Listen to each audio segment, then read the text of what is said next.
我的作品通常都是用我自己生活的经验，然后旅行的经验去出发的。平常在上课的时候就会记一下我今天吃了什么，那这就是我平常在创作的时候很一开始的一个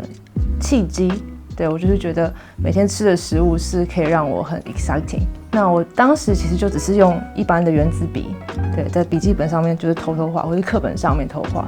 那后来就是久而久之就越画越多，所以我现在这样子画食物，1天3餐的笔记本、日记本就有好多本。所以我是到了大学毕业之后，研究所去南美洲 Bolivia 的一个厨艺的学校跟餐饮集团做设计师。当时就把我对饮食的热爱投注在设计产业里面，所以就开始了我做饮食艺术创作的一个启发。我会选择彩色铅笔，其实最主要原因是当时我是边旅行边记录嘛。我从南美洲开始去了欧洲，那当时最方便携带也最好入门的工具，其实对我来讲就是彩色铅笔。那纸张的话，其实就是牛皮纸。我会选择牛皮纸这种 craft paper， 是因为我当时去旅行的时候并没有带任何画具，那我随手就是有一个放面包的纸袋。对，但我那时候吃完那个面包，我觉得很喜欢当下的那种感受，所以我想把它马上书写下来，就把那个 craft paper 拿来画，就画一画，觉得蛮喜欢这个效果的，有一种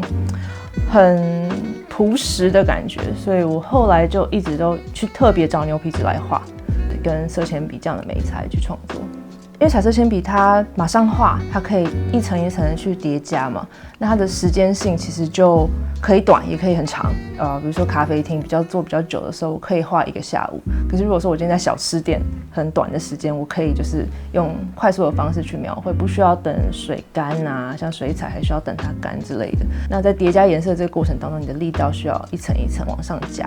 那这个过程其实就是我的画风慢慢建立起来，就是可能跟一般人用 color pencil 的效果不太一样。所以其实我当初设立 On Studio 这个初衷是我希望可以用艺术跟设计的角度在餐饮业里面去做一点贡献。我们把饮食跟艺术结合，那是用各种不同的跨界媒材，所以我们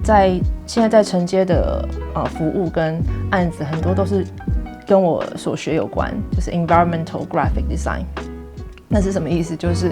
把平面的东西应用在空间上面，所以不一定只是 graphic design， 还有空间环境上面的整体的视觉。所以像有menu， 比如很直接的纸本的，到所有的包装，还有空间的壁画，都是我们现在工作室在做的事情。我在一开始创作的时候，我最初的作品系列是地图，就叫做食界地图。因为我认识世界的方式是透过食物，所以像我第一个地图是在葡萄牙的时候画的。那当时我其实就是很直觉的就买了一张全开的牛皮纸，然后把我每一样吃到的东西都画下来。所以那时候花了1个月的时间，就一间一间 cafe， 然后当下吃完之后就现场作画。所以其实那一张牛皮纸在画完的时候，上面其实有一些食物的痕迹。对，比如说有一些油渍啊或者什么，那它就是一个旅行的痕迹，甚至还有皱褶，所以它是很多的互动，就是 social engagement。那很多的人也好奇说，你是台湾人，为什么你画我们国家的食物，葡萄牙的食物？那他们也好奇说，那台湾的饮食是什么？所以后来我做了一个展览，那个展览我们就做了2个地图的对比，一个台湾地图，一个葡萄牙地图，所以用食物去做一个文化的交流是这次做这个系列作品很重要的一个部分。所以后来我们就延续了这个 project。我每去一个地方旅行的时候，我就会开始建构这个地方的地图，就是因为我很希望未来可以把这个世界地图是画全世界。我自己很喜欢旅行嘛，所以就是